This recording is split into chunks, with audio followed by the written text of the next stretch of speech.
Buenas noches, amigas y amigos, aquí estamos una vez más en tu canal de YouTube, Abel Toribio Informa. Ahora vamos a tratar de hablar de un tema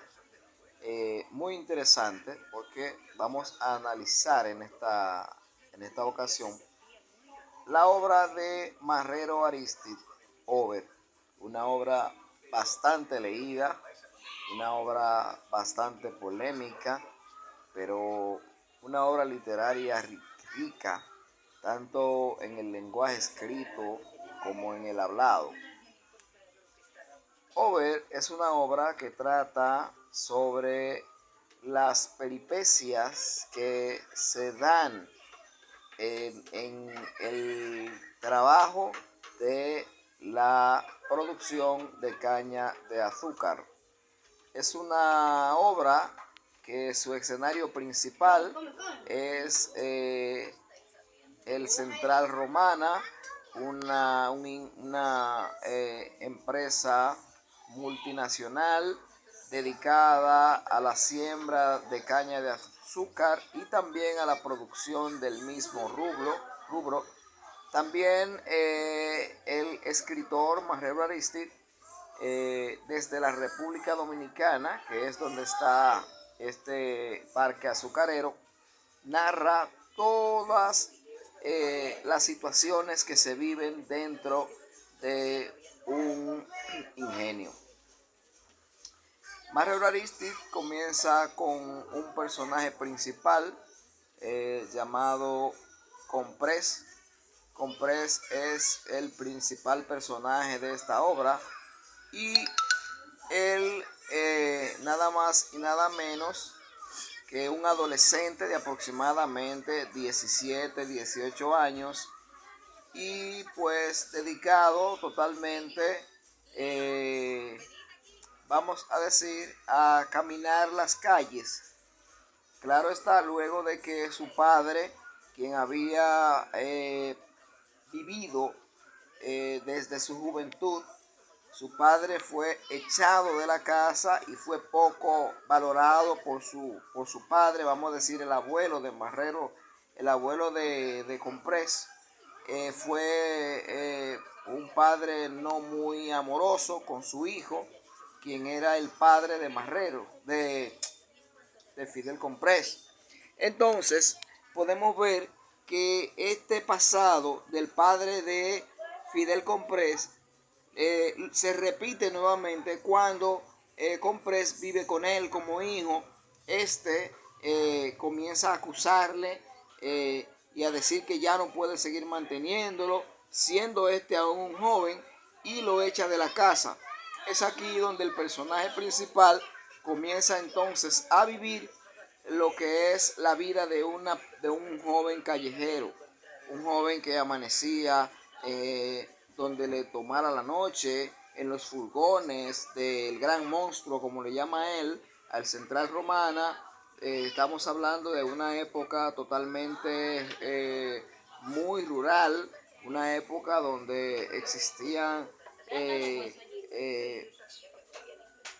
muy pocos avances en la provincia del este, la provincia de la Romana, en la parte este de la República Dominicana. Este caminó y cabilgó en las calles de la Romana hasta que un día decidió buscar trabajo en el Central Romana. Es allí donde él pues ingresa allí buscando trabajo, y dice el propio personal Comprés que pensaba que se le iba a hacer más difícil conseguir trabajo debido a la fama de personas grotescas y personas poco deseadas que eran quienes dirigían el ingenio del Central. Sin embargo, para él fue fácil entrar eh, porque él se inventó, desde el mismo momento, desde de la entrevista, se inventó una mentira, que había trabajado un gran tiempo en una empresa. Y bueno, para suerte de él, el señor Brown, quien era el jefe principal, no le dio por investigar ni nada, sino le creyó, o qué sé yo, estaba en su día ese día,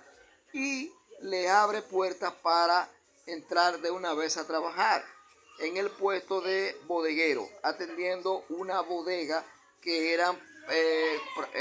una especie de negocios pequeños que le suplían los productos a los trabajadores haitianos y cocolos y dominicanos, que eran los que pues se dedicaban al trabajo de la caña en estos ingenios, y en cada cierto batey, que era como se llamaban las comunidades, había una bodega,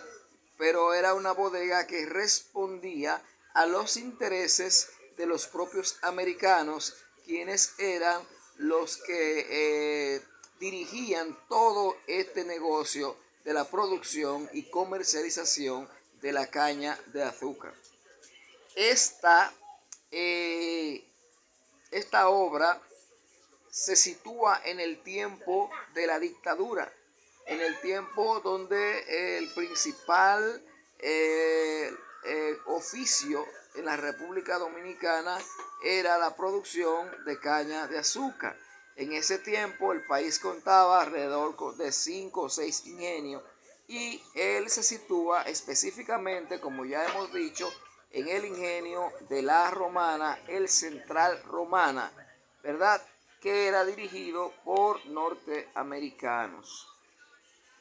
Luego que Fidel Comprés consigue trabajo en el ingenio de La Romana, empieza a observar un sinnúmero de situaciones que allí se dan, situaciones en contra de los propios trabajadores y empleados, desde maltratos físicos incluso hasta maltratos verbales, y también maltratos económicos, en el sentido de que estas personas tenían que cargar con una carga económica bastante grande, debido a que hasta el propio dinero que producían no llegaba a sus manos como debía llegar en sentido de económico, de plata, sino que simplemente le entregaban unos bonos o unos vales, que así le decían, para que el dinero que ellos producían con el sudor de su frente se quedara incluso en las propias manos de los que dirigían el negocio de las bodegas, no los que atendían la bodega, sino a quienes pertenecían a estas bodegas, que eran nada más y nada menos que los propios norteamericanos. Allí se daba algo, un punto muy especial, como lo narra Fidel Comprés en su mente, y es que había una especie de componenda, ¿verdad?, entre los que dirigían las bodegas para sacar el mejor o el mayor provecho posible a costa del maltrato económico, como ya he repetido. O sea, que cuando le entregaban los productos a los bodegueros, lo que vendían en las bodegas, había una especie de mafia, porque estos productos eran pesados en pesos amañados, y si le entregaban, por ejemplo, un saco de 60 libras de azúcar o de arroz o de otro producto, nunca llegaban las 60 libras, sino que había una especie de componenda y mafia para que los bodegueros recibieran menos producto del que tenían que recibir, y a la hora de pasar inventario, entonces estos bodegueros no podía faltarle un peso. Pero ¿cómo es posible que si a mí me entregan un saco que me dicen que me están entregando 60 libras y lo que me están entregando son 50, al final tienen que faltarme esas 10 libras, porque la matemática es exacta? Pero no. ¿Por qué? Porque Fidel Comprés, alguien le orienta a otro bodeguero con más experiencia que él, le orienta y le dice: mira, oye lo que te voy a decir, Comprés, si tú sigues siendo correcto, vas a salir por ladrón de esta bodega, como muchos otros tantos que habían salido por ladrón. Muchísimos otros bodegueros salían por ladrón, porque si no robaban para completar esas libras o esos centavos de más que le hacían falta a la hora de la entrega de los productos, entonces esa persona a la hora de pasar inventario le iba a faltar dinero, no porque hayan robado, sino porque a ellos le entregaban incompleto. Entonces, para poder completar estos productos, debían robarle a los jornaleros, debían robarle a los que cortaban la caña, a los haitianos, a los cocolos e incluso los mismos dominicanos que compraban en estos ingenios. ¿Qué nosotros podemos notar en esto? Aquí esta obra se torna como una denuncia pública de los maltratos que se vivían en los ingenios. Y esto era algo que tenía que quedarse oculto. Entonces, esta denuncia pública que hace Marrero Aristide en su obra Over, la podemos ver publicada en esta obra. Entonces, desde aquí comienza Marrero Aristide una lucha, una batalla en contra de los poderes de facto del momento, que eran los que dirigían estos ingenios. Sabemos que esta obra, como dijimos, se sitúa en la tiranía de Trujillo y todos estamos más que claros, todo el que ha leído un pequeño libro por ahí sabe que Trujillo respondió toda su vida respondió a los intereses norteamericanos. Entonces, nosotros podemos ver, continuando con la obra, cómo Comprés, el personaje principal, ya hemos mencionado varios personajes, como son Comprés, como son el señor Brown, que era el que dirigía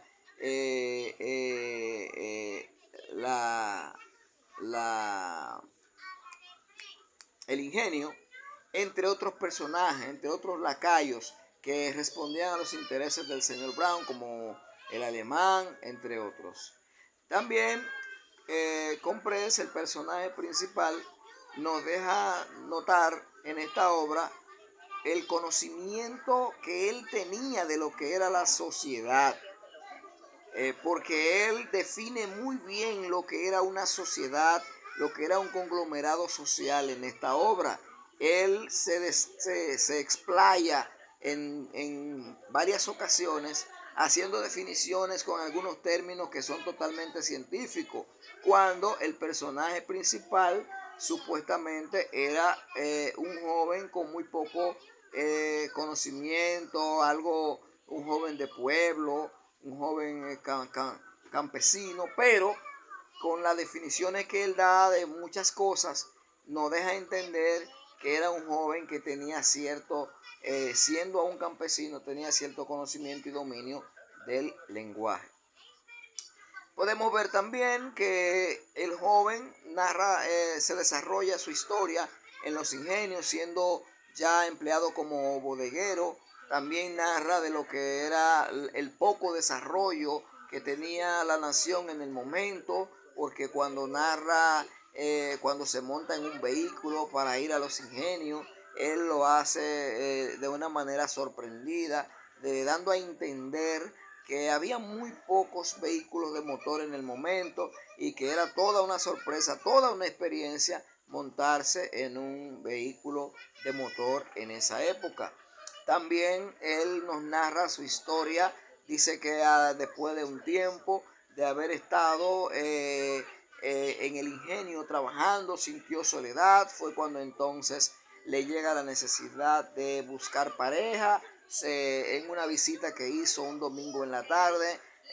cerró su bodega y salió a visitar, y ahí conoció entonces una hija de otro bodeguero, donde se enamora hasta que logra concretizar el matrimonio y se casa con esta joven. Pero sus problemas que él había estado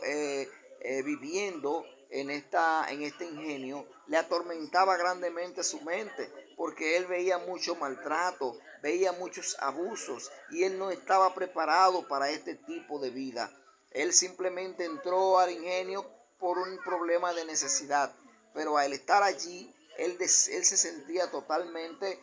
sorprendido y además afectado con todos los abusos que él veía que se cometían en este ingenio. Como ya dije anteriormente, se cometían abusos físicos, abusos de palabras, abusos ofensivos y también económicos, porque también abusaban económicamente de estos trabajadores. Siguiendo, se junta con una persona, y al juntarse con esta pareja, entonces comienza él a ver como un peso el estar casado, porque él no se sentía como con la capacidad de estar casado, no se sentía siendo joven al fin, y un hombre que vivió su vida libre, vamos a decir. Eso le pasa a todo joven que cuando se casa por primera vez. A lo primero mucha felicidad, mucho gozo, pero luego que empieza a sentir el peso y el compromiso de estar casado, empieza como a extrañar su vida de soltero, su vida de persona sola. Esto pasa a todo ser humano pasa por esta etapa. Entonces, en esa etapa sucede que su cuñado, quien era también bodeguero, resulta que tiene un problema, porque cuando le fueron a pasar inventario, le hizo falta dinero que él nunca tomó conscientemente, nunca le puso la mano, pero al parecer se descuidó con el dinero o con el robo que tenía que hacerle a los empleados, a los que trabajaban en el ingenio. Se descuidó y al hacerle el inventario le faltó dinero, y entonces fue cancelado por ladrón. Pero no encontraba para dónde irse, no tenía para dónde irse, y el personaje Comprés le abre puerta y le permite quedarse por un tiempo en su casa. Pero esto no fue por mucho tiempo, porque cuando el alemán se dio cuenta de que él lo albergaba en su casa, entonces fue donde el americano le metió un chisme para que Comprés tuviera que sacar a su cuñado y a su cuñada, que estaba embarazada, de su casa. Esto le dio mucho pesar a Comprés, el personaje principal, porque él decía que por qué él tenía que desamparar a su cuñado si él simplemente le estaba dando albergue en un momento de necesidad. Pero le enviaron un comunicado diciendo que no, que tenía que sacarlo. En fin, toda esta peripecia es que se desarrolla esta obra de Over. El Over era, cuando habla de Over se refiere a estas artimañas que usaban los americanos, los que dirigían el ingenio, porque todo tenía que ser ganancia para ellos. Ellos no podían perder un céntimo en sus negocios, como todavía lo podemos ver. Negocio de americano, negocio que es para ganar, ellos no pierden. Todavía hoy en día ellos no pierden en los negocios que hacen en ningún lugar. El que negocia con americanos está propenso, allá usted sabe que es verdad. En fin. Entonces sucede que Marrero Ariztid abandona a su esposa, se va nuevamente a las calles, deja el trabajo del ingenio luego de haber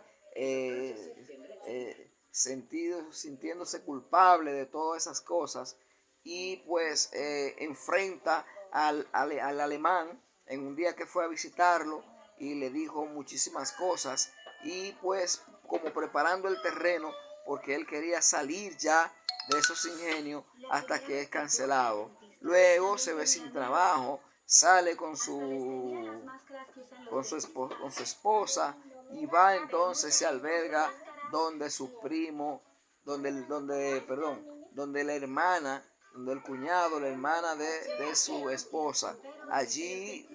lleva la esposa de él, y allí comienza a darle mente a todo eso, que él está sin trabajo, que él es una carga para esa familia, que él no puede seguir ahí, hasta que toma un día su bulto y se va y deja a la esposa y comienza a vivir otra vida en la calle amargamente, tomando, en juego, en tabernas y en prostitución, en cuantas cosas podía vivir un hombre de la época, un hombre que se sentía libre y solo porque ya había abandonado la esposa. Quiero decirle que esta es una obra muy interesante, es una obra que narra totalmente una realidad de la época, de los años azucareros de la República Dominicana. Y yo, haciendo un análisis muy personal, digo que cuánta lucha tomaron, cuántas luchas pasaron estos negros que trabajaban en los ingenios, cuántas situaciones difíciles, mal alimentados, mucho trabajo, muchas horas de trabajo, poco derecho laboral, o por no decir ninguno. Incluso algunos empleados eran hasta asesinados en estos ingenios, y por ahí mismo quedaban los cuerpos y nadie hacía justicia. En realidad tenemos que decir, gracias a Dios, que las luchas laborales han logrado, a través de los años, de las décadas, de muchos años, han logrado pues establecer mejores condiciones de trabajo, y esto ha llevado a que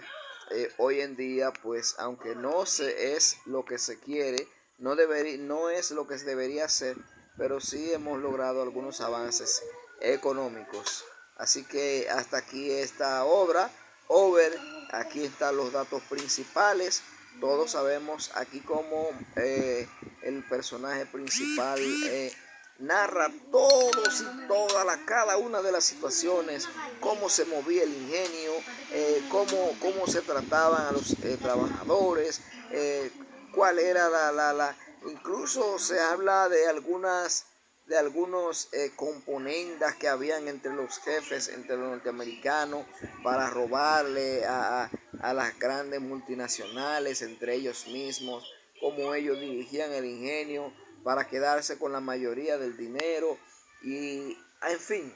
todo algo completo, total, sobre lo que era la vida en el ingenio. Esta es la intríngulis principal de la obra de Marrero Aristide